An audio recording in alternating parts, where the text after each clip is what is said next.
Ya. ¿Vas a presentar algo, Jorge, verdad? Sí, tengo un PowerPoint para guiarme. Ya, súper, perfecto. Ahí estás como coanfitrión entonces para que puedas presentar lo que tú requieras. Bien.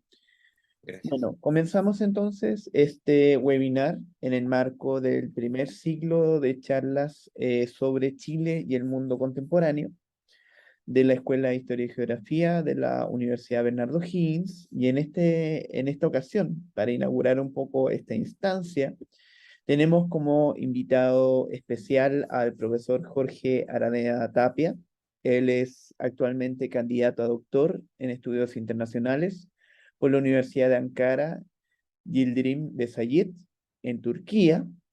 También es magíster en Historia por la Universidad de Chile y es profesor también de Historia, Geografía y Educación Cívica de la Universidad Metropolitana de Ciencias de la Educación.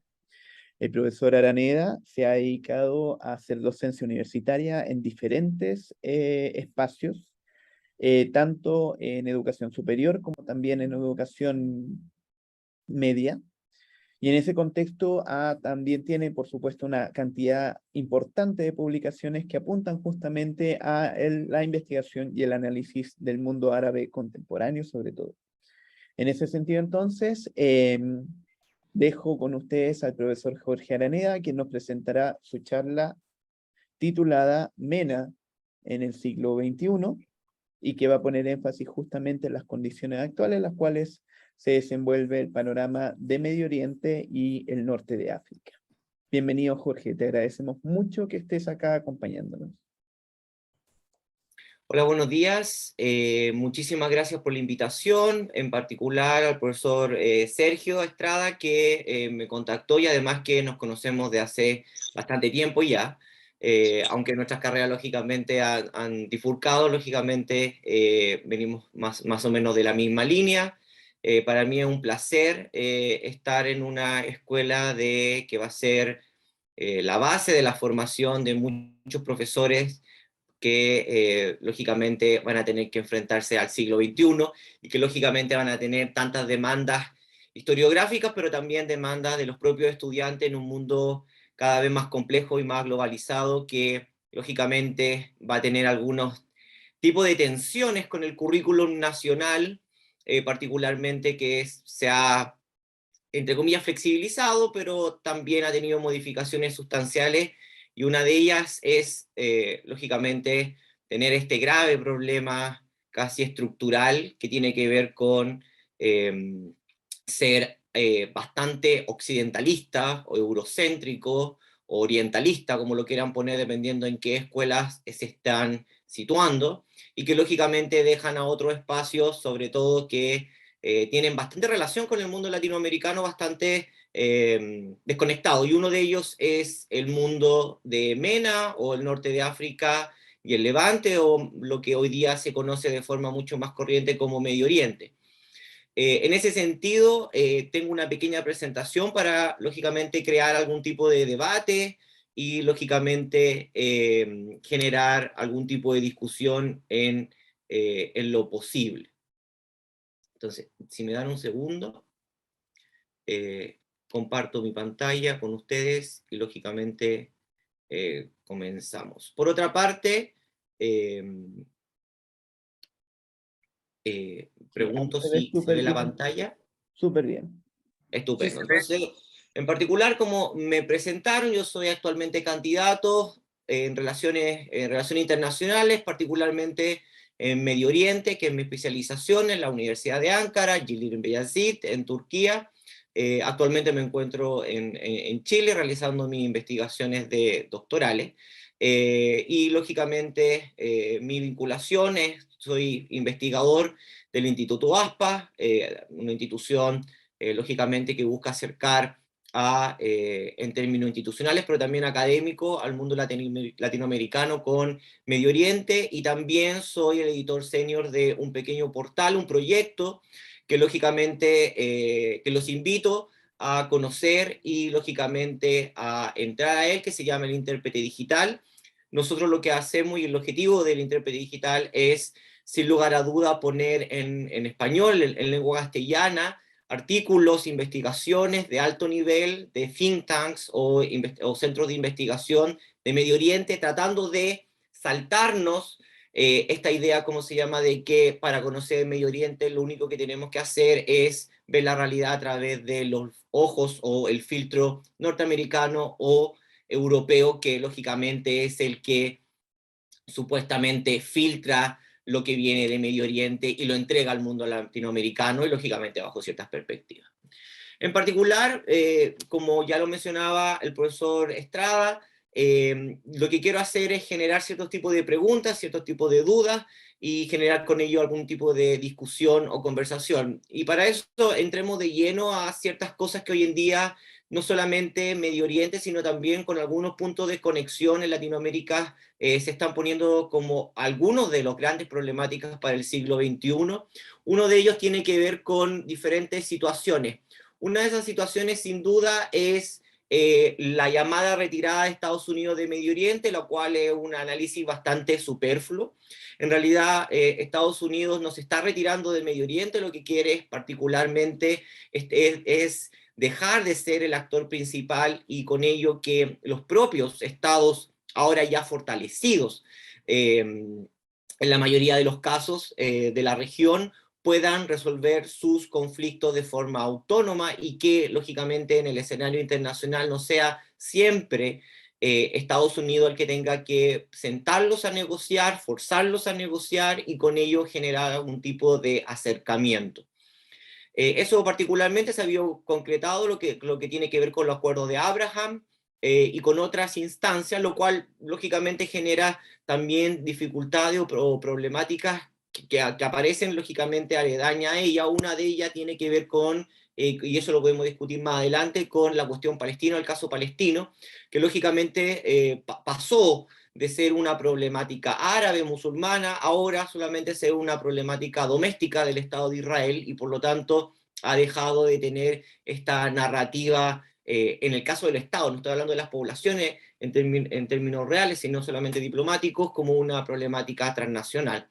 Eso es una parte. Por otra parte, yo creo que ya todos comprendemos que el cambio climático está presente y en algunas zonas va a golpear de una forma mucho más significativa que otra y sin duda el norte de África y lo que tiene que ver con Medio Oriente va a ser una zona que se van a ver estragos bastante concretos.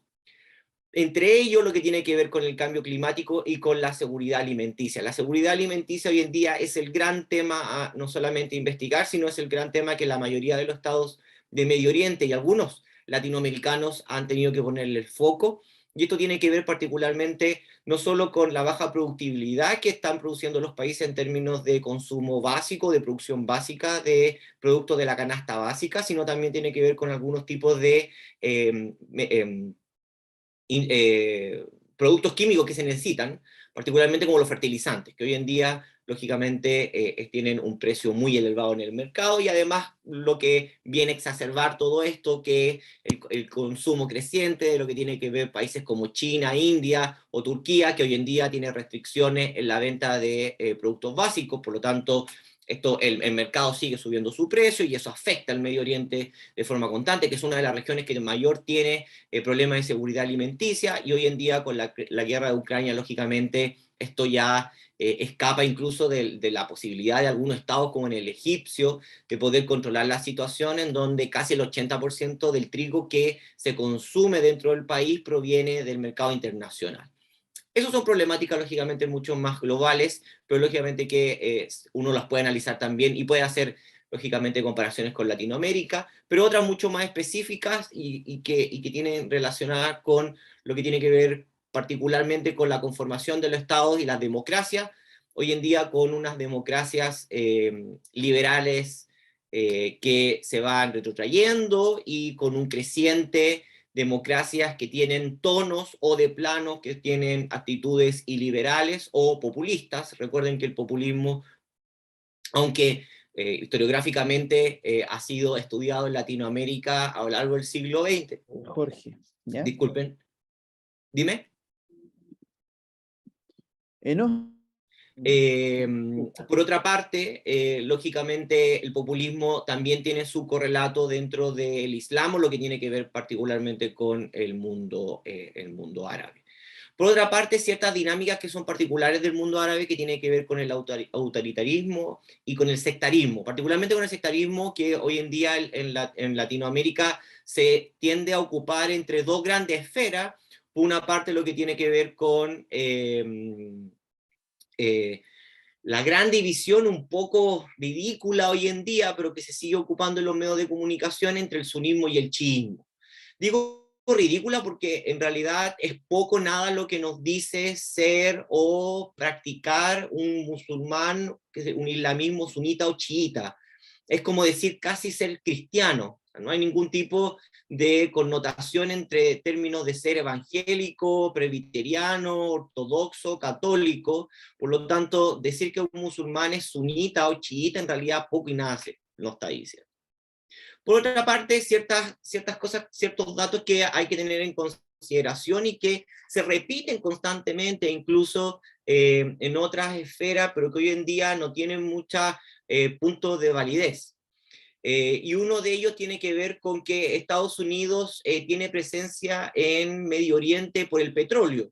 Una mirada clásica que viene de una realidad o un análisis marxista o neomarxistas de los 60, 70, que lógicamente tenían hechos concretos para poner sobre la mesa en términos del neoimperialismo, neocolonialismo que estaba llevando Estados Unidos, pero que hoy en día no tienen sentido.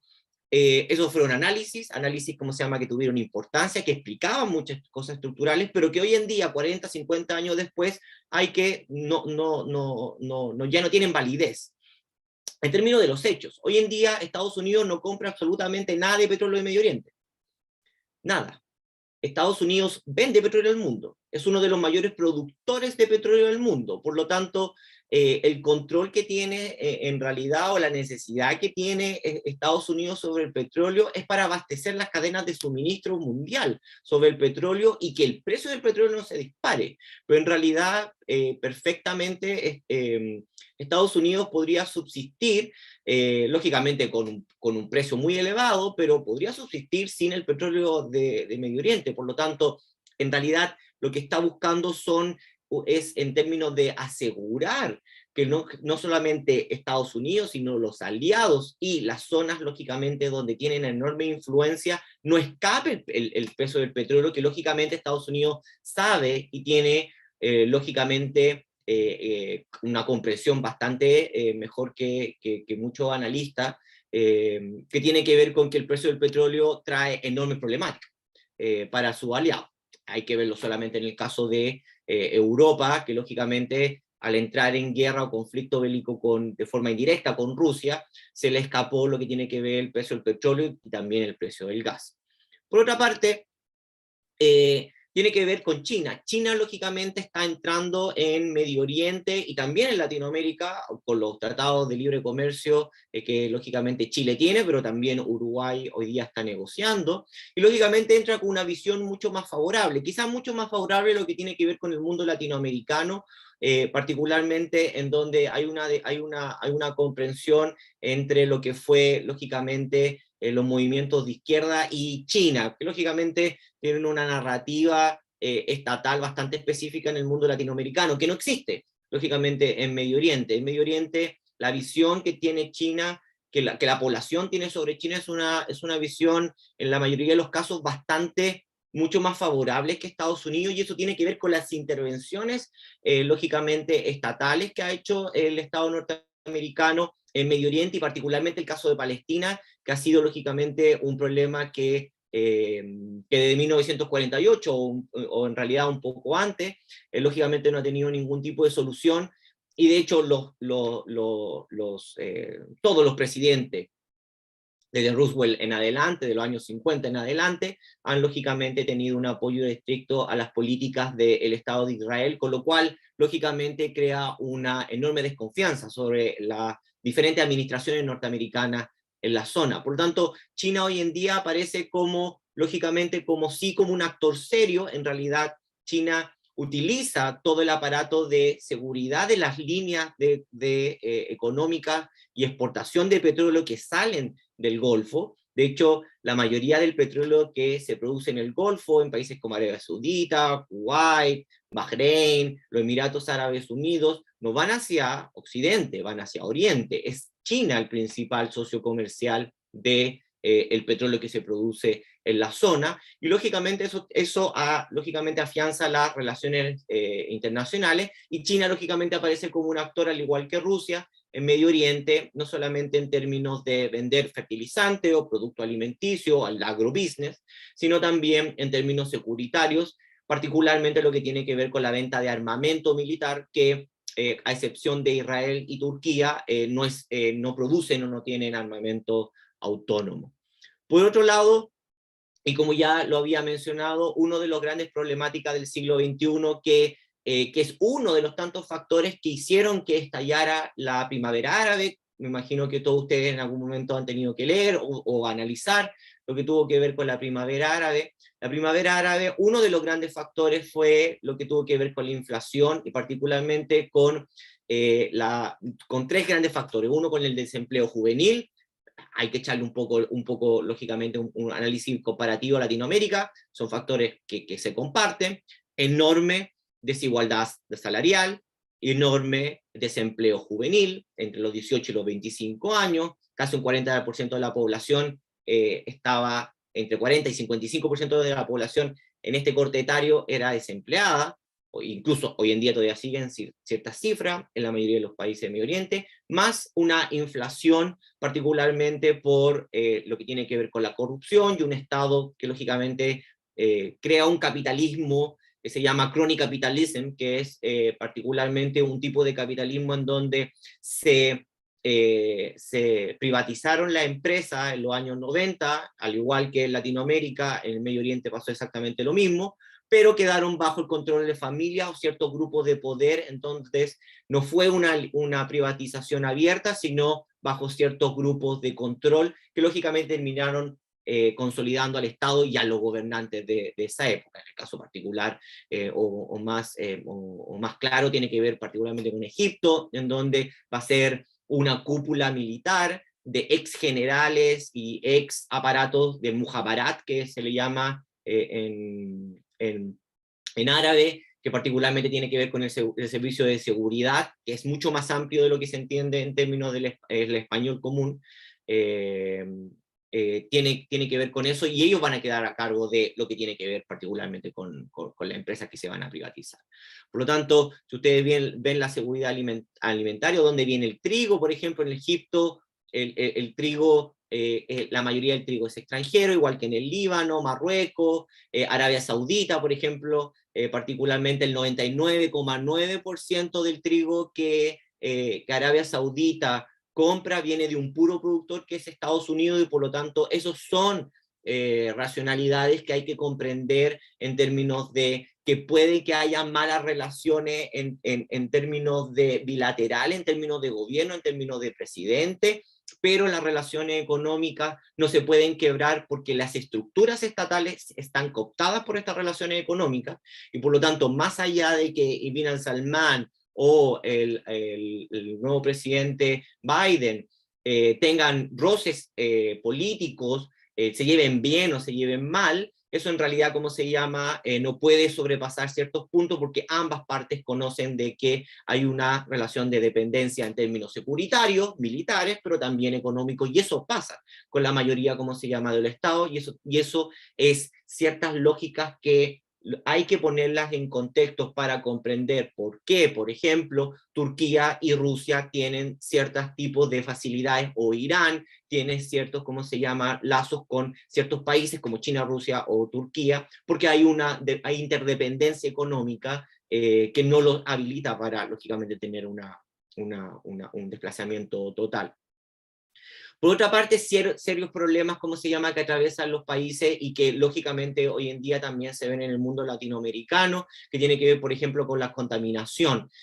Particularmente, dado de que en un mundo global la mayoría de las economías tercermundistas no pueden competir, particularmente, sobre todo Medio Oriente, que está lógicamente muy cercano a Europa, lo único que ha tenido que concretar o consolidar, lógicamente con enormes costos sociales, tiene que ver con una mano de obra barata, y por lo tanto, la única forma de abaratar la mano de obra, por ejemplo, en el caso de los inmigrantes turcos que van a Alemania, hoy en día cada vez menos, pero en los años 80 llegaron a ser entre el 80 y los 2000, hoy día tenemos una comunidad casi de 6 millones de turcos trabajando en Alemania, tiene que ver con esta producción en términos de mano de obra barata, con costos sociales, que tiene que ver con una escasa inversión en términos de seguridad social, pero también en términos de seguridad medioambiental. En la mayoría de los países del Medio Oriente, hoy en día los ríos particularmente que corren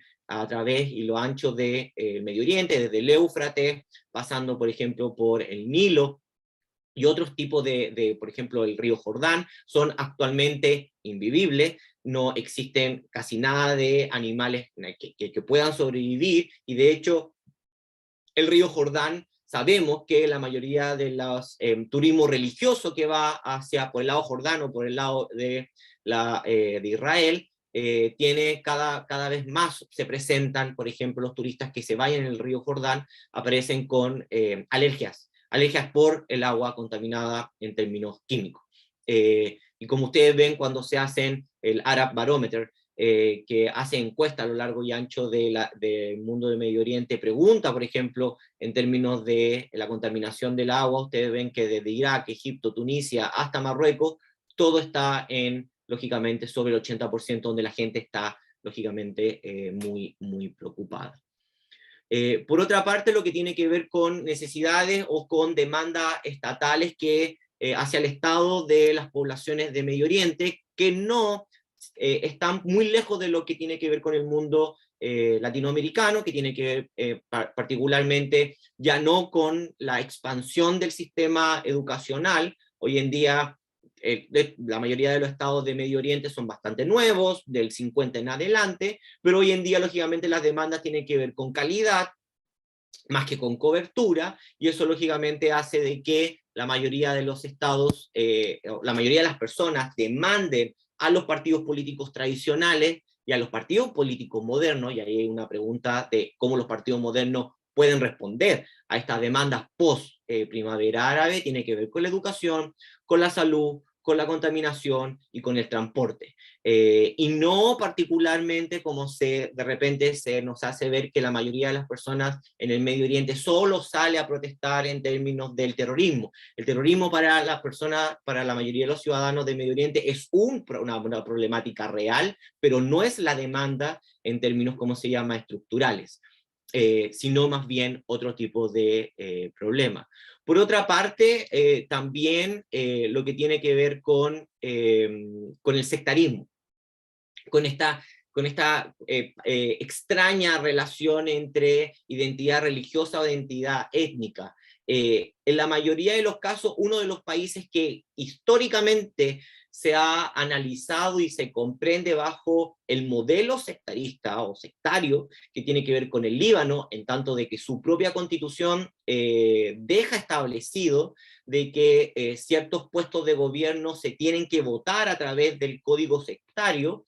En el Líbano uno no vota por partidos políticos, sino vota por grupos, o sea, vota particularmente por un representante de la comunidad chiita, un representante de la comunidad drusa, un representante de la comunidad sunita, de los cristianos, etcétera, etcétera, etcétera. Por tanto, los partidos políticos tienen un rol, pero un rol que se divide o tiene fronteras sectarias. Pero cuando uno le pregunta a la población, cuando uno ya deja de prestarle atención a la narrativa oficial, a la historia oficial, si uno quiere poner, como en Chile se denomina, particularmente, uno ve lógicamente que las personas tienen como denominación ser libanés, por tanto es una identidad nacionalista, más que sectaria. Eso significa que la gente no se denomine al igual de alguna forma como musulmán, sino es importante, pero la identificación nacional pasa por el Estado nacional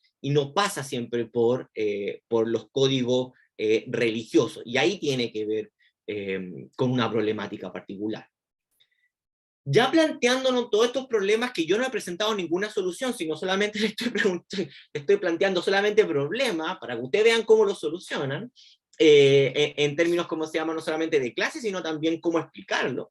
Les voy a presentar otros problemas más. Los voy a llenar de problemas y así, lógicamente, las discusiones se hacen mucho más interesantes.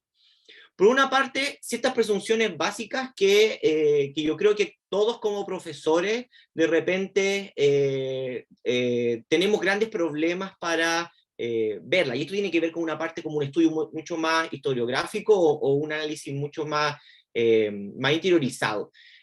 Particularmente, hay ciertas narrativas que hoy en día están bien estudiadas, y cuando uno estudia historiografía islámica o historiografía de la historiografía árabe, uno lógicamente se va dando cuenta. Yo personalmente he tenido el privilegio de poder estudiar en Turquía, y por lo tanto no es un conocimiento externo, sino tiene que ver con ellos autos estudian en términos historiográficos. Y particularmente hay dos cosas que ellos siempre a mis estudiantes las tengo que declarar, que tiene que ver con que nosotros tenemos una barrera cultural y occidentalizada sobre entender las culturas y las narrativas de Medio Oriente, y por lo tanto no tenemos la capacidad y tampoco el entrenamiento de entender las voces cacofónicas que nos informan sobre esta realidad. ¿Qué quiero decir con esto?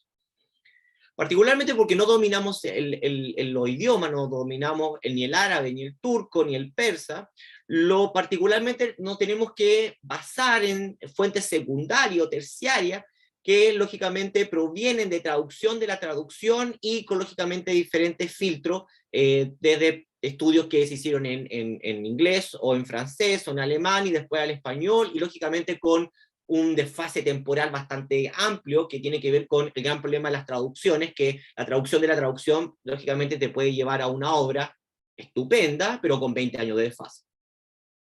Por lo tanto, una de las cosas más importantes de que hay que comprender que cuando uno lee o cuando uno se acerca al Medio Oriente, existen narrativas que están en disputa, pero esas narrativas que están en disputa no es que se invaliden entre ellas, sino que son narrativas, voces cacofónicas, que particularmente no se invalidan entre ellas, sino pelean entre ellas, que es diferente.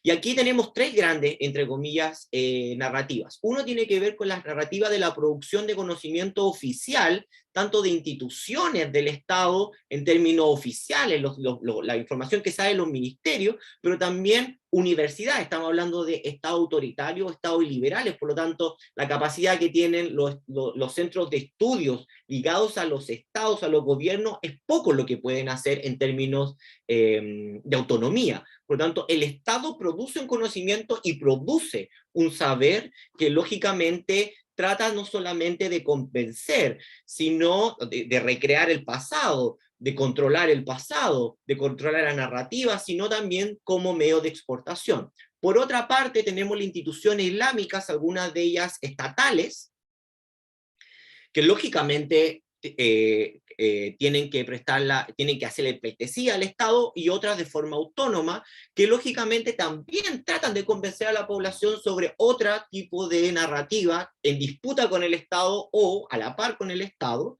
Y por otro, lo que tiene que ver con los académicos. Y lógicamente los centros de investigación, en algunos casos autónomos, otros no, y por lo tanto aquí se comparte o se divide ciertos tipos de mentalidades, como se llama, o narrativas que son difíciles de estudiar. Particularmente porque hoy en día, y después de los sucesos del 11 de septiembre y de las primaveras árabes, y hoy en día de vuelta, gracias a que los talibanes llegan al poder hace un año atrás, el 15 de agosto fue la conmemoración de un año del gobierno talibán en Afganistán. Recuerden que Afganistán no tiene nada que ver con Medio Oriente, una región completamente separada, que se estudia como Medio Oriente, pero en realidad no tiene nada que ver. Entre Afganistán y el Medio Oriente, como tres países en el medio. Particularmente se piensa sobre la mentalidad. ¿Existe una mentalidad? ¿Existe una realidad común entre los musulmanes o entre el Islam? ¿Existe un Islam? Y si existe un Islam, la pregunta aquí central es, si ¿existe un Islam auténtico? ¿Quién crea el Islam auténtico? ¿Existe un Islam bueno versus un Islam malo? ¿Existe un Islam ortodoxo versus un Islam heterodoxo?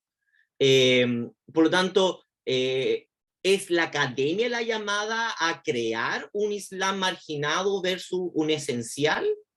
¿Qué pasa con la conciencia islámica? ¿Qué pasa con el Islam real que supuestamente encontramos en los textos de estudio? Si uno se retrotrae, por ejemplo, no sé, al Ministerio de Colonización del Estado chileno y lee las cartas o lee la narrativa del Estado, del Ministerio de Colonización chileno en los años 20 o 10 del siglo pasado, en torno a mejorar la raza chilena. En realidad, ¿es esa la historia oficial? ¿Es esa la historia de Chile? En términos, ¿así es como pensaba la gente? ¿Es eso lo que nos hace chilenos?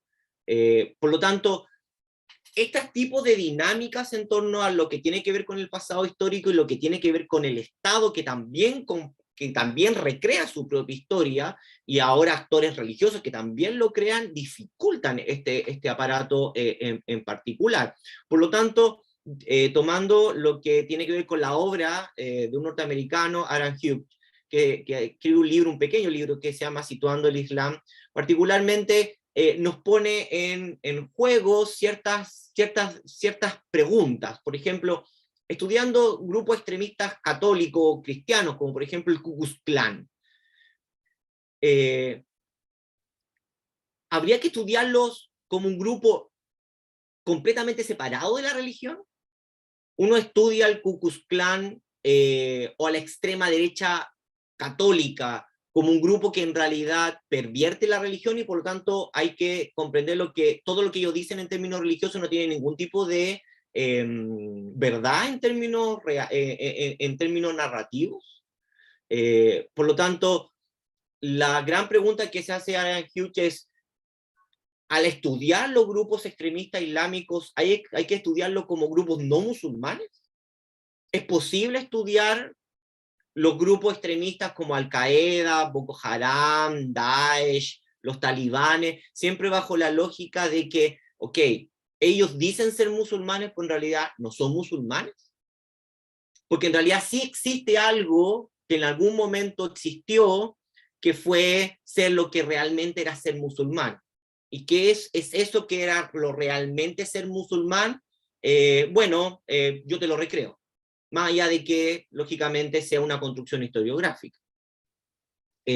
Por lo tanto, hoy en día tenemos aproximadamente 3 grandes escuelas en términos de estudios islámicos. Uno, que se denomina el Islam normalizado, el Islam auténtico, en donde plantea historiográficamente investigadores tanto musulmanes como no musulmanes, que en realidad el Islam ha sido secuestrado. Que lógicamente la lectura de ciertos grupos del Corán o de la Sharia, que lógicamente puedo explicar la relevancia de ambos dos posteriormente, en realidad no son verdaderos. Entonces, lógicamente, hay que estudiar Al-Qaeda, hay que estudiar Osama Bin Laden, hay que estudiar a Daesh, o incluso estudiar el islamismo político, bajo la idea de que en realidad no son musulmanes, o que en realidad ellos ocupan el Islam para sus propias directrices políticas, pero en realidad ellos saben que en realidad no son musulmanes, y nosotros tenemos que entender que en realidad no son musulmanes. Y ahí tenemos un problema historiográfico enorme entre manos. ¿Quién lógicamente es el representante de forma de este Islam normalizado? Bueno, uno de los grandes historiadores del Islam, respetado, lógicamente John Expósito, que lógicamente tiene algunos libros en español, pero no solamente John Expósito, sino otros historiadores, lógicamente, que en español los podemos encontrar. pero si ustedes ven las portadas de los libros, lo siento, están en inglés, algunas de ellas están en español, no, si ustedes ven las portadas de los libros, incluso las portadas de los libros apuntan a esta diatriba en términos de estudiar lo que realmente es el Islam, y lo que lógicamente ha sido la perversión, o sea, lo que tiene que ver como el camino correcto, el Islam, el camino correcto, guerra no santa, terrorismo en el nombre del Islam, mitos o realidad. Por lo tanto, aquí hay que tener, sobre todo los profesores tenemos que tener mucho ojo sobre esta escuela historiográfica, esta escuela de investigación académica que crea esta división.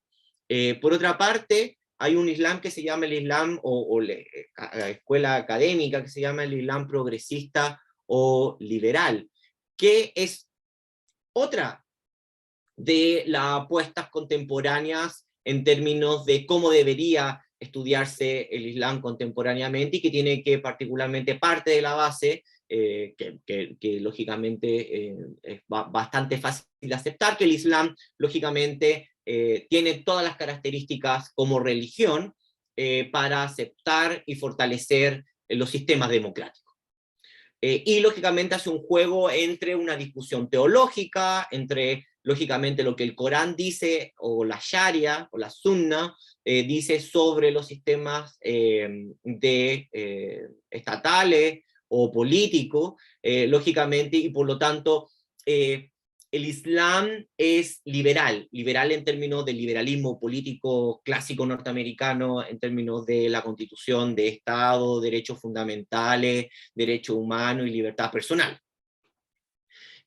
Lógicamente, y uno de sus grandes exponentes es Mustafa Kemal, turco, lógicamente, que vive en Estados Unidos, en donde lógicamente tiene muchísimas conferencias, es un académico muy reconocido, y que lógicamente plantea esta tesis que en realidad hay que reabrir la mente de los musulmanes y que comprendan que el Islam los llama y que la religión es llamada a, lógicamente, abrir estos espacios de democracia, y lógicamente de libertad, sin extremismo, y lógicamente defender al Estado Nacional como un cuerpo en donde las libertades de los musulmanes tienen que ser respetadas, al igual que las otras libertades de todos los demás sujetos religiosos o no religiosos. Y eso estaría consagrado en el Corán. Dentro de esa misma línea está, lógicamente, uno de los profesores más influentes en la escuela norteamericana, que es Jonathan Brown, que lógicamente tiene la misma línea, pero estudiando las fuentes primarias del Islam, que son los hadices, el Corán y la Sunna. Por lo tanto, tiene 3 libros que son sus 3 grandes tesis, particularmente lo que tiene que ver con la esclavitud y el Islam, en donde la esclavitud es aceptada, es regulada dentro de los preceptos coránicos, pero lógicamente hoy en día todos los musulmanes comprenden de que la esclavitud es algo que se tiene que abolir. De hecho, los países, lógicamente, la mayoría de los países de la totalidad, la casi totalidad, lamentablemente, de los países de Medio Oriente han abolido la esclavitud, es ilegal. Pero lógicamente aquí lógicamente lo que se abre la discusión es decir, una discusión liberal, democrática, en términos de, bueno, hay que alejarnos de, lógicamente, lo que pervierte la sociedad y afianzar la democracia. Por lo tanto, por eso es que los musulmanes, incluso teniendo la capacidad de poder, lógicamente, generar un sistema de esclavitud bajo lógica y bajo ciertos tipos de especificidades que no comparte la esclavitud europea, no es lo mismo, pero sí son esclavos, lógicamente, tienen otro tipo de estatuto de derecho.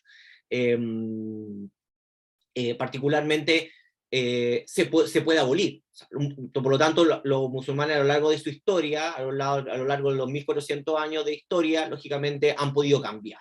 Lo otro tiene que ver con las malinterpretaciones de los dichos y hechos del profeta, que son la colección de los hadices y del Corán. Entonces, Jonathan Brown también hace este tipo de ejercicio historiográfico en torno a decir, bueno, tal sunna, tal sura o versículo coránico, en realidad el Corán trata de decir esto, pero ciertos grupos se lo han apropiado y lo han utilizado para bla, bla, bla, bla, 1, 2, 3, 4. Lógicamente aquí hay una discusión de la fuente. Discusión de la fuente en donde ciertos grupos comprenden una lectura más conservadora y más extremista, o incluso yihadista, que tiene que ver con la toma de las armas. El yihadismo y el islamismo son cosas diferentes. Y por otro lado, lo que tiene que ver con una versión mucho más, liberal. Por otra parte, ¿qué respuesta ha tenido el mundo académico? Bueno, el mundo académico sí ha tenido una respuesta, y eso que tiene particularmente tiene que ver con volver a leer las fuentes coránicas. Si las fuentes coránicas, el Corán particularmente, es el punto de disputa, bueno, los académicos han tenido que responder. Responder en particular, y aquí está la pregunta, ¿responden a quién? ¿Le responden al Estado? ¿Le responden a las instituciones religiosas que el Estado está tratando de cooptar? ¿Está respondiendo a estos académicos, ya sean que buscan un Islam auténtico o liberal? ¿A qué le responden? Y aquí está la pregunta abierta, pero particularmente a académicos que han pasado toda su vida haciendo investigaciones de fiqh o ilm o sunna. Lógicamente tratan de decir, bueno, el Corán tenía una especificidad como artefacto histórico, porque no es atemporal para los académicos, para el mundo religioso sí, para el mundo académico no, y por lo tanto tenemos que poner el Corán en su contexto. ¿Cuáles son sus estilos? ¿Cuáles son sus temas? ¿Cuáles son su impacto? ¿Cómo se ha lógicamente construido como artefacto histórico a lo largo del tiempo? Puede que suene un poco extraño para las personas que no están familiarizadas con el Corán, pero todos los musulmanes, uno le pregunta a cualquier musulmán y uno le dice, ¿se ha cambiado en algo el Corán del profeta Muhammad hasta hoy en día? Te van a decir, no, no ha cambiado absolutamente ni una palabra. En realidad no es así, el Corán ha cambiado. ¿Ha cambiado sustantivamente? No, no ha cambiado sustantivamente, pero el Corán ha cambiado. Particularmente, y esto puede ser un tema un poco más específico y más largo de discutir, pero que tiene que ver particularmente con que si alguien ha visto alguna vez una palabra árabe, la palabra árabe, particularmente la base o la estructura, solamente se escribe las consonantes, no las vocales. Esas rayas, puntos que ustedes pueden dilucidar cuando ven una palabra árabe, que se llaman los puntos diacríticos, son en realidad las vocales. Repetición de vocales, repetición de consonantes, identificación de ciertas vocales. Por lo tanto, cuando se escribió por primera vez el Corán no tenía ninguna vocal, solamente las consonantes, porque era un escrito diseñado y hecho para la repetición memorística y para la recitación. Nunca fue un artefacto histórico que tuvo como por defecto estar en un espacio, en una materialidad escrita. Por lo tanto, cuando pasó a la materialidad escrita, por Uthman, el tercero de los halifas bien guiados, Rashidun, dentro de la historiografía árabe islámica, cuando pone el Corán sobre papel, no sobre papel, pero acompáñenme, sobre papel, se da cuenta de que tiene enormes problemas. Y uno de los problemas es que si no les pone vocales, si no le pone puntos diacríticos, las personas podrían estar técnicamente frente a diferentes versiones de lo mismo. Y de hecho, hoy en día existen 7, si no 10, diferentes formas de recitar el Corán. Por lo tanto, si uno compra un Corán en Marruecos, y compra un Corán en Egipto, y compra un Corán en Arabia Saudita, y después compra un Corán en Irak, puede que hayan ciertas palabras que lógicamente se pronuncien de forma diferente, porque al expandirse el Corán, cierto tipo de estilo de recitación fueron cambiando. Por lo tanto, existen diferentes Coranes. ¿Eso significa que todos los Coranes dicen cosas completamente diferentes? No. En realidad, la mayoría de los 7 estilos de recitación se llaman 7 estilos de recitación canónicas, porque son los 7 estilos de recitación teológicamente aceptados. Tienen problemas con los pronombres. Yo, tú, él, tienen este tipo, o particularmente aquí en términos de gramática, en torno a si una persona, Dios le pide, le obliga o le encomienda ciertos tipos de acciones, pero la acción y que Dios le está hablando a esa persona, en todos los Coranes dicen exactamente lo mismo. Así que por lo tanto no habría enorme diferencia. Pero hay diferencia. Y eso tiene que ver con que el artefacto es un artefacto histórico. Por otra parte, y quizás cómo se llama, tratando ya, cómo se llama, llegando a las discusiones finales, tiene que ver con particularmente de ciertas escuelas académicas que dicen, ok, todos comprendemos el análisis de las escuelas postcoloniales o decoloniales, fundadas por uno de los grandes fundadores, que tiene que ver con Edward Said, con su texto Orientalismo, pero particularmente, no solamente con orientalismo, la gente se queda con orientalismo, pero en realidad la obra seminal es Cultura e Imperialismo, el libro que viene después de orientalismo, porque ahí es donde Edward Said, lógicamente, salva algunos problemas del orientalismo, pero también le pone práctica al orientalismo. El orientalismo es un texto teórico, cultura y orientalismo, o cultura e imperialismo es un texto práctico. Pero entonces, lógicamente, desde el mundo islámico dice, bueno, pero en realidad significa que antes de la llegada de los imperios británico o francés era pura gloria, y en realidad la decadencia partió ahí. Y esa es la pregunta en donde la mayoría, ¿cómo se llama?, de los historiadores, en términos de escuela francesa, de esta longue durée, lógicamente se la han planteado, y dos grandes historiadores, tanto Timur Kuran como Ahmed Kuru, lógicamente han llegado a la conclusión de que hay prácticas de los mismos imperios, particularmente el imperio turco-otomano, que va a ser el que va a dominar en todo lo que tiene que ver particularmente con la época de la decadencia, van a ser con prácticas particulares del Imperio Turco Otomano, que lógicamente van a llevar a un autoritarismo y lógicamente a un declive del capitalismo. Particularmente por dos grandes razones. No voy a entrar en las tesis de estos dos libros, si no estaría aquí, los tendría hasta la noche conversando con ustedes, lo cual sería un agrado para mí, pero para ustedes me apuñalarían si me verían en otro espacio, que tiene que ver particularmente con la herencia. Para cualquier persona que haya estudiado el tipo de herencia feudal, o bueno, desde la antigüedad tardía en adelante, la mayoría de las prácticas que vienen de la ley germánica en Europa tienden a generar algún tipo de práctica consuetudinaria en torno al primogénito. Por lo tanto, los capitales no se dividen, se concentran. En la mayoría de las familias, estoy hablando de la época medieval o tarde medieval, la mayoría de las prácticas feudales harían de que cuando un padre muere, el capital tiene que lógicamente caer sobre el primogénito, y lógicamente los demás tienen que ser protegidos por el primogénito, pero no reciben capital. Más allá de algunas dotes, etcétera, etcétera. En el mundo musulmán es completamente contrario a esto. De hecho, ¿cómo se llama? Incluso la Sharia, la jurisprudencia islámica, no la ley islámica y Sharia no es la traducción correcta, es jurisprudencia, particularmente generan de que todos los herederos de una familia tienen que recibir. Por lo tanto, aunque una persona en una generación acumule mucho capital, ese capital a la siguiente generación se va a dividir, y por lo tanto hay prácticas, no quiero decir anticapitalistas, pero que no proporcionan las prácticas necesarias para un capitalismo primario. Eso por una parte. Por otra parte, lo que tiene que ver con ciertas prácticas que parece, lo que acabo de decir sobre el capitalismo, es una de las tesis principales de Timur Kuran.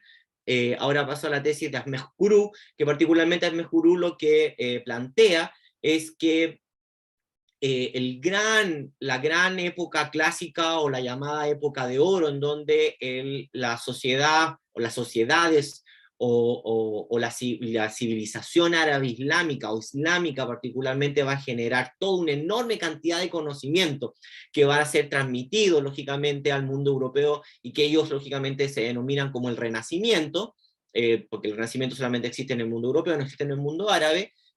Particularmente toda esa enorme cantidad de conocimiento tiene que ver particularmente con intelectuales, científicos y teólogos que eran autónomos.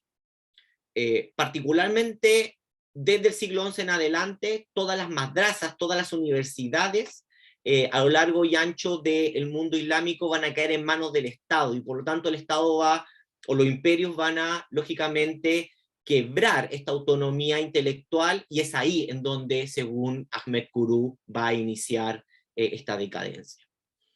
Y, lógicamente, esto tiene un correlato actual. Y este correlato actual tiene diferentes expresiones. Voy a relatar algunas de las expresiones para ir cerrando la presentación. Y una tiene que ver particularmente con el arte. Les quiero dejar dos breves videos, no los voy a mostrar completamente, pero para que los conversemos. Esto está en persa, ¿sí?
Entonces, como ustedes pueden ver, no les voy a mostrar la canción completa. Esta es una canción, lógicamente, que toma como base una recitación de Rumi, o Rumi, que lamentablemente, gracias a Dios, Rumi falleció hace mucho tiempo, porque hoy día en el mundo occidental Rumi se utiliza como libro de autoayuda, cosa que no solamente son traducciones horribles, sino también sacan de contexto cualquier palabra de Rumi. Rumi nunca dijo la mayoría de las traducciones que yo he leído, no tiene nada que ver con lo que Rumi hablaba. De hecho, las traducciones están así muy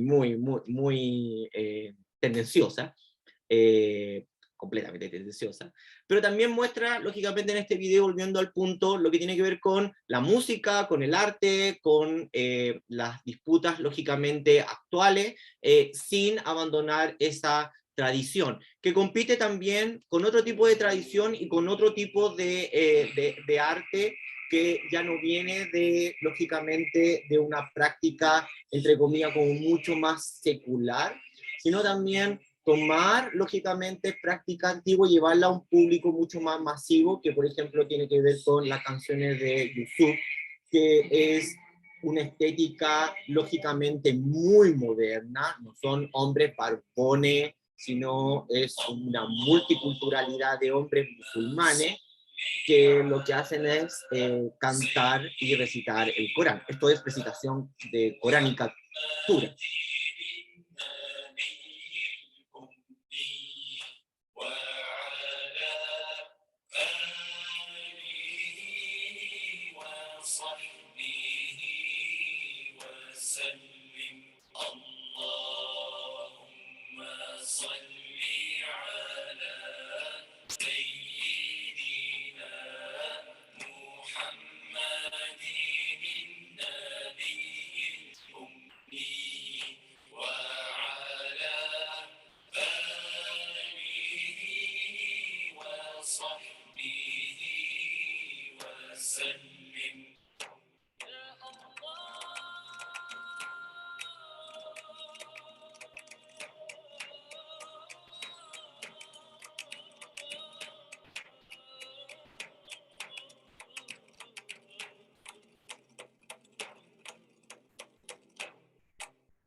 Entonces, lógicamente aquí uno puede no solamente hacer un análisis estético, lógicamente bastante moderno, sino también cómo se amplía a un mercado, lógicamente, que no tiene que ver solamente con el mundo árabe, sino también con el mundo norteamericano, anglófano, particularmente donde Yusuf canta no solamente en árabe clásico, el árabe que ustedes estaban escuchando no es el árabe que se escucha en las calles, que es el dialectal, sino también en inglés. Por lo tanto, de aquí en el siglo XXI nosotros vamos a tener ciertos tipos de corrientes postnacionalistas, y lógicamente que se han asentado después de la primavera árabe. Uno tiene que ver con el Islam político, el islamismo, que son con lógicas postindustriales en realidad del capitalismo, en donde lo que hace el islamismo es tomar ciertos tipos de actitudes o narrativas que para nosotros latinoamericanos vendrían siendo mucho más cercanas al populismo, particularmente en términos de una confragación en torno a la élite, acusa a la élite de haberse tomado el Estado, de no hacer nada por la población, y ellos como los salvadores de no solamente el Islam, sino también de la nación, particularmente con proyectos que no son anticapitalistas. El islamismo no es anticapitalista, sino vendría siendo en términos de un estado de bienestar que lógicamente promueve una narrativa particularmente conservadora en lo valórico, liberal en lo económico, y lógicamente salvando el espíritu de la nación y con ello el espíritu del Islam. También un feminismo islámico que lamentablemente queda entre fuego cruzado. Por una parte el Estado quiere eliminar el feminismo islámico, por otro lado el islamismo también trata de eliminar el feminismo islámico. Por lo tanto, el feminismo islámico tiene muy poco espacio, particularmente no solamente porque toma una política o una narrativa postcolonial o decolonial, sino también porque hace un análisis religioso bastante crudo, en torno a cómo ciertas prácticas no provienen de la religión, sino provienen de las prácticas societales. Y lógicamente, esa crítica golpea tanto al Estado, que promueve cierta narrativa humana, sobre todo del patriarcado, pero por otro lado también golpea al islamismo, que también con una visión bastante conservadora también promueve este tipo, ¿cómo se llama?, de narrativas. Y lógicamente lo que tiene que ver con el yihadismo o con el islamismo salafista, que tiene que ver con esta lucha armada en torno a una lucha armada que promueve la destrucción de los estados democráticos, en tanto que tanto el Estado vendría siendo una ficción, una ficción narrativa colonial que divide a la umma, a la comunidad de creyentes, y por lo tanto solamente derrocando al Estado se puede lógicamente volver a conseguir una realidad musulmana mucho más cercana al pasado. Por eso que el yihadismo tiene enormes, o el islamismo salafista o el yihadismo tiene enorme disputa con el islamismo, porque uno se quiere tomar el Estado para controlar el Estado en términos estructurales, y el otro quiere abolir el Estado. ¿Sí? Y por otra parte, y con esto, ¿cómo se llama?, ya voy cerrando, tiene que ver con la obsesión de los estudios, incluso latinoamericanos, sobre el hijab. El hijab es una obsesión mundial, aunque lógicamente, historiográficamente, se estudia a través de una escuela que se llama Fashion Islamic. Particularmente tiene que ver con esta lucha del velo y del cuerpo. Este video lo que muestra son los diferentes estilos, ¿cómo se llama?, que las mujeres usaban en Egipto en los últimos 100 años, desde lógicamente de la liberación colonial o de el inicio de la hermandad musulmana, y con eso Gamal Abdel Nasser en adelante. Gamal Abdel Nasser como el gran líder nacionalista árabe. Si ustedes ven en video, ponen Gamal Abdel Nasser funerales, se va a ver el funeral de Gamal Abdel Nasser, y traten de buscar una mujer que use velo, no van a encontrar ninguna.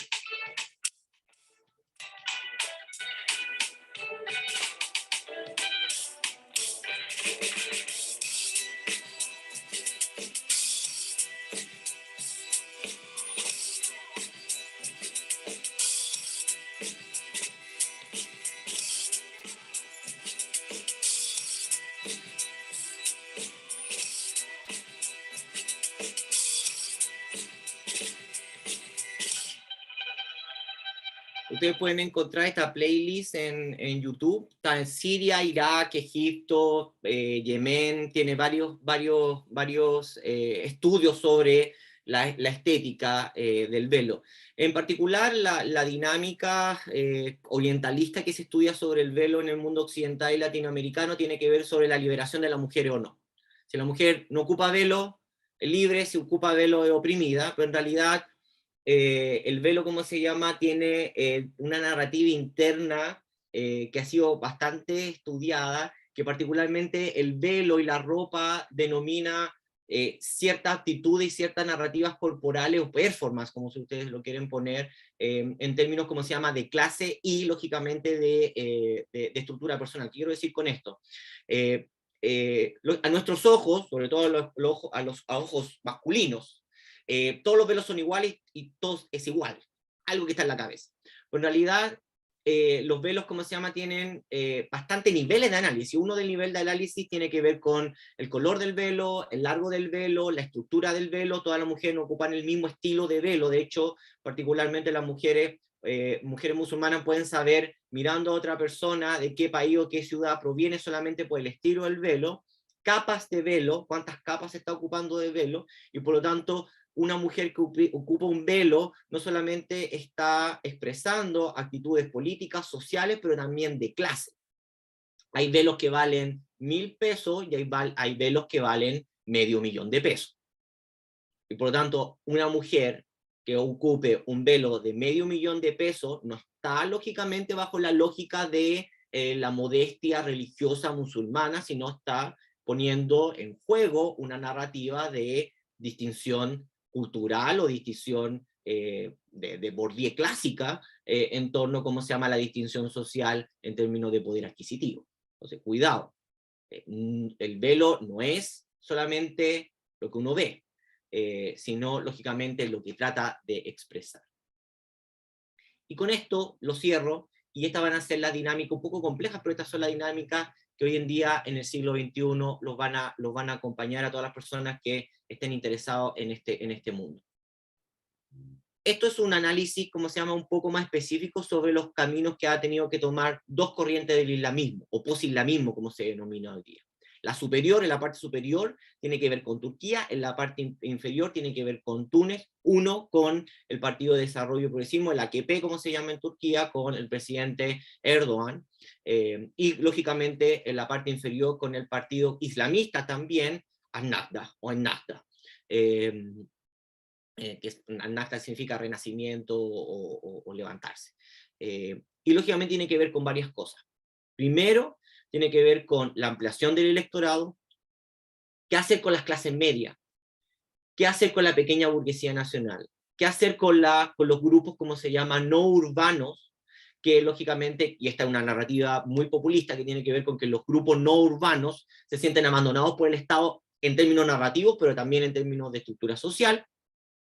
Y lógicamente, cómo estos grupos islamistas, tanto el AKP como el Ennahda, trata de levantar políticas concretas para resolver ciertas demandas, que tiene que ver con el fin del crony capitalismo, como yo lo había mencionado, con el fin del Deep State. Deep State técnicamente tiene que ver como con esta clase social con esta clase empresarial que lógicamente gobierna financiando a políticos. Cualquier similitud con el Estado chileno, lógicamente latinoamericano, yo no soy especialista en el Estado chileno. Aquí el profesor Estrada podrá, ¿cómo se llama?, hacer algún tipo de análisis por ese lado. La eliminación de la tutelaje militar, judicial, la antigua élite, los valores democráticos conservadores y la estabilización de la economía. Y aquí están los grandes modelos. Uno, el AKP, se tomó el Estado y utiliza hoy en día todo el aparataje del Estado, particularmente el Ministerio de Asuntos Religiosos, llamado el Diyanet, no solamente en términos de narrativa, sino en términos de recursos. El Estado turco ha crecido inconmensurablemente, lo que hace que baje la tasa de desempleo, pero eso significa que hay mucha gente que trabaja en el Estado, y eso significa que hay un gasto, como se llama, estatal enorme, con una política internacional bastante poco ortodoxa, lo que está llevando a una inflación que para algunos analistas ya superó el mal del 100%, 110%, 130% de inflación, y con, lógicamente, un dólar que pasó en los últimos 3 años de valer $1.06 a $1.18. Entonces, es técnicamente como si o nosotros tomáramos el peso chileno y en los próximos 3 años pasáramos de $1.1000 a $1.3000. ¿Sí? $1.3000, lógicamente, tiene costos, muchísimos.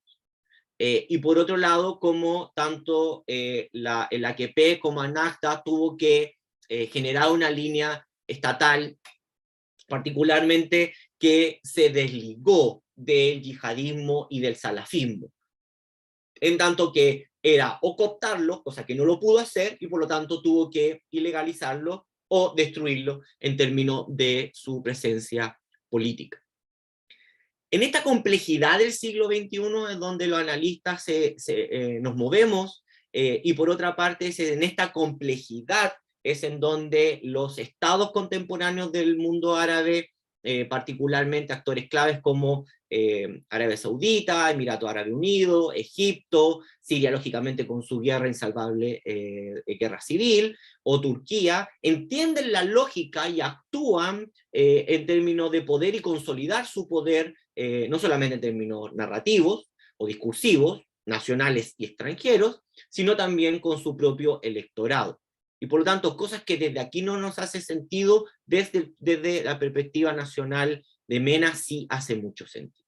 Con esto yo detengo mi breve presentación, de la cual no traje ningún tipo de respuesta, sino solamente lo bombardeé con dudas, pero para que lógicamente comprendieran las dificultades, pero también los desafíos del área de estudio.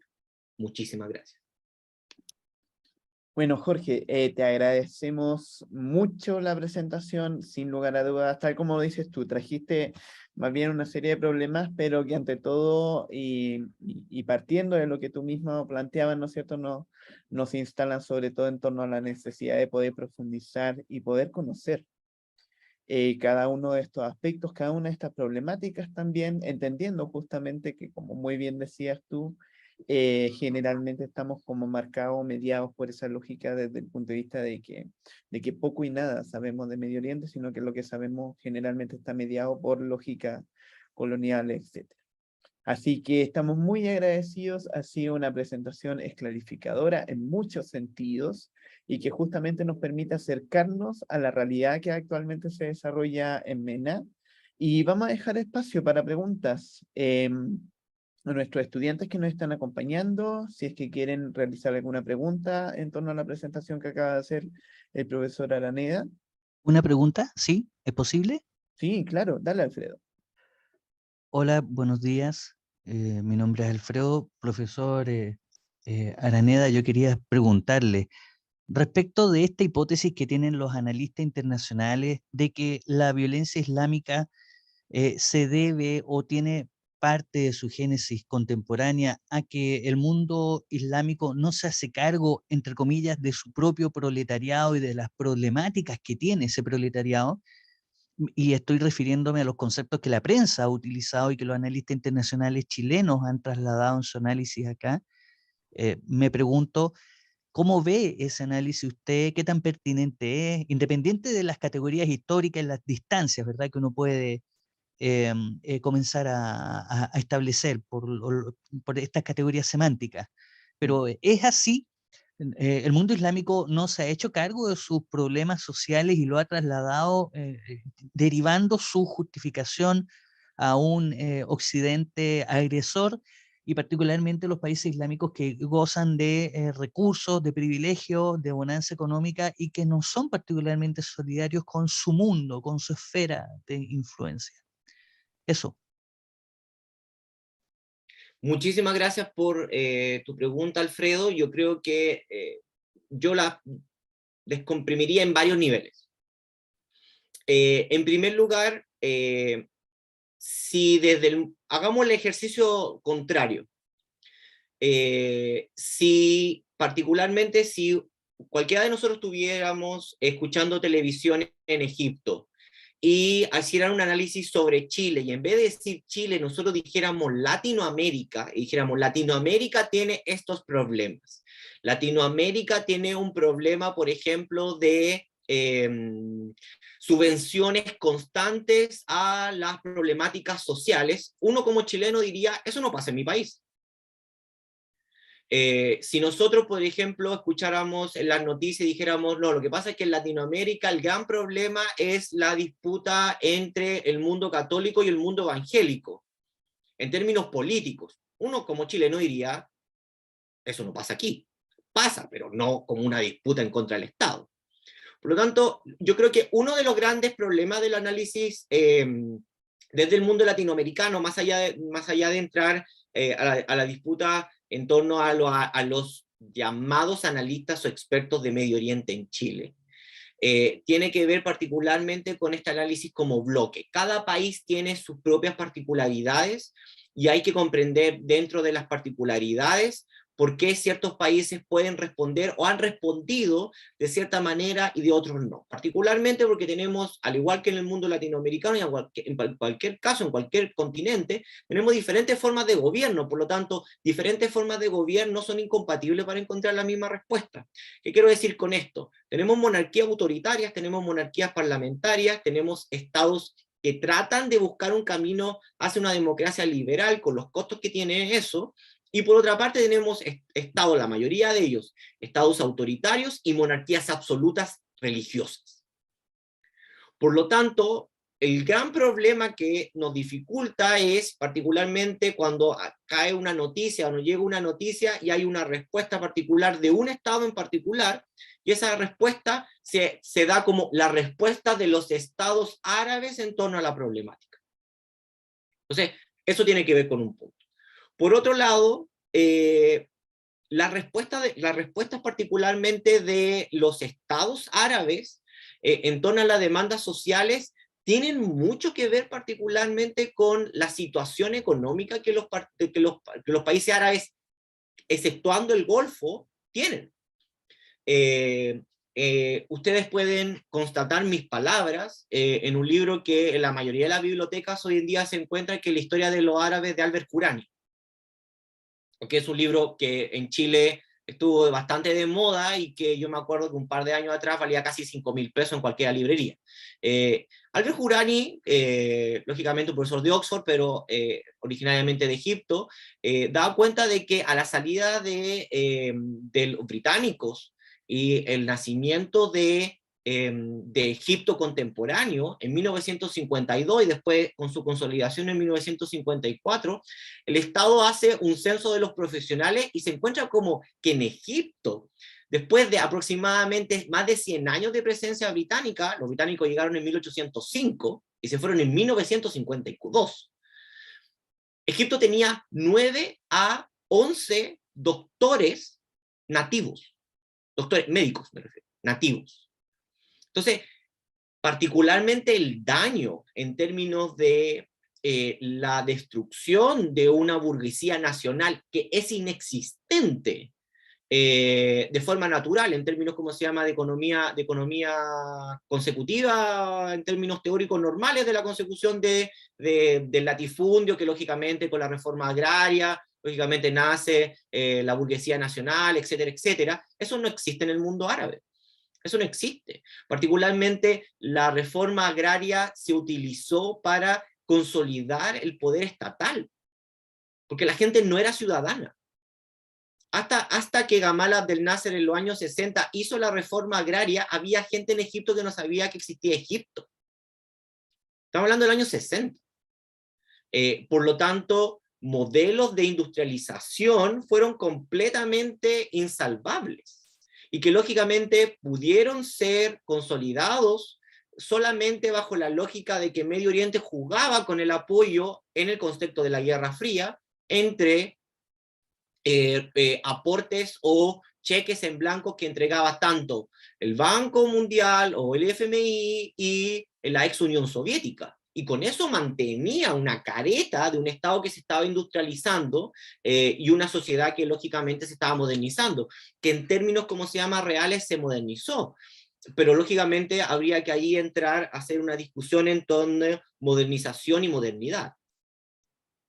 ¿Sí? O sea, la modernidad existe, la modernización no.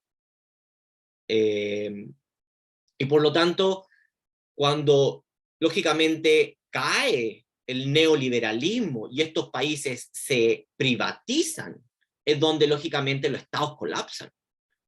Y todos los estados colapsan, las monarquías colapsan, los estados colapsan, los estados se reducen. Y lógicamente hay un golpe económico que todavía, ¿cómo se llama?, las poblaciones lo sienten, porque lógicamente en un país globalizado uno está mucho más abierto a lo que tiene que ver con los flujos internacionales de capitales. Y es en eso en donde, lógicamente, el Islam aparece como una alternativa ideológica de solución de problemas reales de la población. Y por lo tanto, cuando los analistas dicen que los países árabes no se han hecho cargo, sí, no se han hecho cargo. Es muy en serio que no se han hecho cargo, pero tampoco no pueden hacerse cargo. No tienen la capacidad estructural, a menos que reformen el Estado, a menos que la élite deje de estar ahí, élite que están cooptadas lógicamente, que están encastadas lógicamente en el sistema social, y por eso que la primavera árabe estalló como estalló, en términos que fue una demanda transversal, no liderada por partidos, y que hoy día, lógicamente, después de 10 años, 11 años de la primavera árabe, no hemos visto ninguna respuesta de los estados. La mayoría de los estados cambiaron de constitución y eso no alteró la estructura económica. Porque las nuevas constituciones no alteraron la estructura económica, solamente alteraron la estructura política. Y muchos de ellos ni siquiera se descentralizaron. Y por otro lado, en un mundo paralelo, que es una dimensión paralela, cualquier persona que haya visitado, por ejemplo, el sur de Egipto, Asuán o el Cairo, y después vaya a Bahrein o a Dubái, se encuentra que en realidad uno está no cambiando ni siquiera de continente, está cambiando con 4 planetas entre medio, un país que vive en el año 3000, y otro que se parece que estuviera viviendo en 1850, lógico, sin agua potable, sin electricidad, desempleo, basura por donde uno lo encuentre. Lógicamente eso afecta a la narrativa nacional y mucho, y de eso bebe mucho el Islam o los corrientes islamistas, donde dicen, en realidad, en Arabia Saudita, en Emiratos Árabes Unidos, en Bahrein, ellos son ricos porque ellos siguen el verdadero Islam y por lo tanto Dios los favorece. Que lógicamente en términos académicos no diría son petromonarquías. Pero que ocupan esa narrativa. Entonces, lógicamente, tu pregunta habría que diseccionarla en ese sentido. Primero, que hay que analizar por país. Por otra parte, hay que analizar las problemáticas estructurales. Por ejemplo, solamente un ejemplo y con esto termino. Todas las demandas en Jordania tienen que ver con que Jordania es uno de los países más secos del mundo. Es uno de los países más secos del mundo, no tiene agua. Entonces, cuando Jordania firma un tratado con Israel de agua por electricidad, todos los medios de comunicación saltaron diciendo cómo Jordania va a producir electricidad para enviársela a Israel y Israel le va a vender agua. Es que los jordanos no tienen agua. Entonces, lógicamente, eso favoreció a la monarquía jordana. En una época de sequía y cambio climático. Entonces, son esas particularidades las que en realidad en la televisión me gustaría verlas, para complejizar un poco el mundo árabe, y lógicamente con ello el mundo islámico. Eso. Muchas gracias, Jorge. Hay una segunda pregunta y yo creo que ya con esa cerramos en honor al tiempo ahí. Rebeca.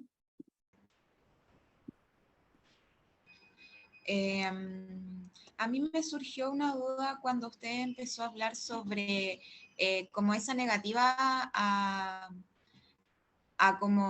reconocer que los grupos más extremos o terroristas son también islámicos o que sean considerados islámicos en el momento de analizarlo. Porque, no sé, desde el punto de vista ya más occidental, cuando uno normalmente tiene esa como forma de decir, es como cree como a su manera o por ejemplo con el catolicismo es como yo soy católico a mi manera. Entonces me llamó la atención porque por ejemplo en el caso del Ku Klux Klan yo no lo separo, yo creo que incluso tiene que ver con el mismo fanatismo o que produce como esa omnipotencia, omnipoder como religioso en relación a las acciones que puede generar como en ciertos individuos que son más extremos. Entonces, ¿cuál es el punto de generarlo si es algo importante dentro de la lógica como de motivacional de estos grupos? Independientemente de que sea o no la lectura correcta. La pregunta, Rebeca, que nos tenemos que hacer es, ¿el académico es el llamado para decir qué es el Islam o el catolicismo real o verdadero? De ahí parte. Porque hay una escuela académica, esta escuela académica particularmente bastante conocida, que tiene que ver con salvar al Islam verdadero. Es el académico que sale en televisión, el académico que escribe libros y dice, en realidad, los musulmanes, o sea, en realidad, el ataque de las Torres Gemelas no tiene nada que ver con el Islam. Y tiene que ver con ese académico que trata de salvar, pero en ese entre comillas como buen hondismo de salvar a esa religión que lógicamente está constantemente atacada por los medios de comunicación, pero también por este análisis bastante superfluo de decir todos los musulmanes que iban como el gen terrorista, terminó por recrear un pasado auténtico que nunca existió. Entonces, como tú bien dices, cuando uno analiza el Ku Klux Klan, uno tiene que analizar la lógica en el cual la narrativa del Ku Klux Klan tiene que ver no solamente con un Estado blanco supremacista que estaba siendo consolidado por el Estado norteamericano, con la ley lógicamente raciales, pero por otro lado con lo que tenía que ver particularmente con lógica del capitalismo que se estaba dando en la época. Que tenía que ver con la mano de obra, ¿cómo se llama?, afrodescendiente, que era mucho más barata, etcétera, etcétera, etcétera. Entonces, hay que complejizar, como tú dices, el análisis. No decir, bueno, esto en realidad no tiene nada que ver con la religión y por lo tanto tenemos que analizarlo bajo otros factores. Lo mismo pasa. Lo que pasa es que aquí se saltó hacia el otro lado. Se saltó al otro lado en donde es el académico el que me dice que particularmente esto es el verdadero Islam, y te lo compruebo, y estos grupos no vendrían siendo, vendrían cooptando, capturando, raptando, secuestrando el Islam verdadero y modificándolo a su antojo, y por lo tanto, por favor, medios de comunicación, comprendan que eso no es Islam. Y aquí la pregunta, esos trabajos uno lo podrá analizar y podrá hacer una crítica en términos si reconstruyen de una forma real o no, o académica o científica o no, el pasado que quieren reconstruir, sino ¿es el académico es el llamado a hacer esa distinción? ¿O el académico es llamado a, lógicamente, entender por qué ellos se autodenominan musulmanes y hacen lo que hacen? ¿Y qué lectura? ¿Y de dónde vienen esas lecturas? ¿Y son lecturas novedosas? ¿Son lecturas solamente contemporáneas? ¿Son lecturas que vienen de algún pasado? ¿Son a quién están leyendo? ¿Por qué se generan? ¿Por qué generan apoyos en ciertas colectividades? ¿Por qué producen rechazos? ¿Con quién están peleando? ¿Cuáles son sus puntos de continuidad? ¿Cuáles son sus puntos de ruptura? Entonces, esa era la pregunta, ¿cómo se llama? De que aparece o después lógicamente de la toma, siempre cuando hay algún suceso, ¿cómo se llama?, bastante trágico, aparecen estos académicos que vienen a salvar el Islam, más que a hacer me disculpa la palabra, pero hacer nuestra pega, que es en realidad explicarlo, que es diferente.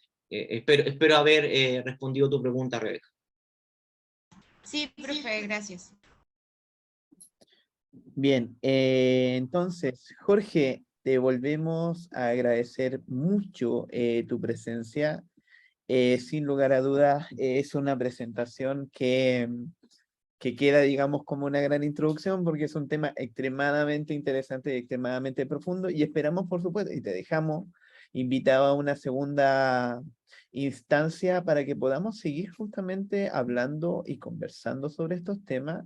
Esperemos que en una segunda oportunidad pueda ser también presencial, de modo de que tengamos también ahí una conversación mucho más fluida y mucho más activa también en torno justamente a estas diferentes realidades, entendiendo de que tal como decías tú, ¿no es cierto? Generalmente a Medio Oriente o al mundo árabe se le ve como casi si fuese una unidad, ¿no es cierto? Tal cual como le pasa a América Latina en otras latitudes. Entonces tenemos muchos elementos en común y muchas cuestiones que conversar. Así que te agradezco nuevamente, Jorge, que nos hayas acompañado en esta instancia.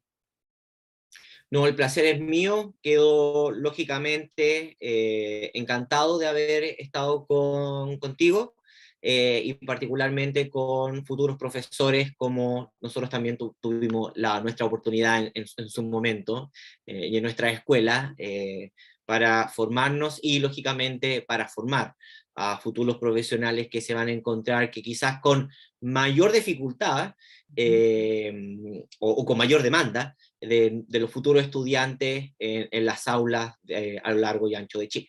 Así que yo quedo encantado. Muchas gracias, Jorge. Que esté muy bien entonces. Despedimos nuestro primer ciclo de charlas sobre Chile y el mundo contemporáneo con el profesor Jorge Araneda, entonces, que nos acaba de dar ahí una charla extremadamente interesante y muy esclarificadora también sobre MENA en el siglo XXI. Muchas gracias. Que esté muy bien. Gracias. Chao, Chao, gracias.